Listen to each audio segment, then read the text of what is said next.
ఏ ఆపరా బండాపు. ఏ ప్రియాంక దిగే బండి దిగు. భారత్ నా ఎంబడి ఎందుకు పడుతున్నావు నువ్వు? నీ మీద నాకు ఇష్టం లేదు, నా ఎంబడి వాడుకున్నావు. అబ్బా నువ్వు అంతా పెద్ద మాట అనకే. ఇంట్లో అన్నం లేకున్నా బతుకుతా గానీ నిన్ను చూడకుండా నేను ఒక్కరోజు కూడా బతకనే. ఇలా నీకు జనవరి 26 రోజు ప్రపోజ్ చేస్తుంది వచ్చింది. ప్రియాంక ఐ లవ్ యూ నే. నీ లవ్ లేదా నాకు నమ్మకం లేదురా. ఎస్ట్ పెళ్ళి అవునే, నువ్వు నాకు వాట్సాప్ లో హాయ్ అని మెసేజ్ పెట్టుడుతోనే నువ్వే నా ప్రాణం అనుకున్నా. యాక్సెప్ట్ చెయ్యు చెయ్యు అవురా భారత్, నాకు మా బావ ఉన్నాడు, నాకు ఒకరిని ఇష్టం లేదు, నాకు ఒకడదు ఉన్నాడు. సరే దిగే. ఇక మీ బావనే పెళ్లి చేసుకోగాని జెండా వందరం రోజు బ్యాగ్ ఎందుకు పట్టుకపోయినావే? ఒకసారి చూస్తా ఇంకేమున్నాయో.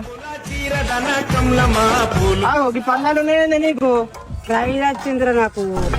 నీకేం ప్రైజులు ఇచ్చిర్రు? ఎందుకు ఇచ్చిర్రు గిఫ్ట్లు? అవురా బావ పెళ్ళో లవర్ లేదు, ఒక గిన్నెలు ఇచ్చిరా బాడకావు. కార్లకు తెలియంది నీకు గిఫ్ట్ ఎట్లా ఇచ్చారు? అవురా ఇష్టం కావాలా? సింగిల్ కీన్ అని ఉంది నా పేరు, ఆ పేరుని చూసి నాకు గిన్నెలు ఇచ్చిరా బాడకావు.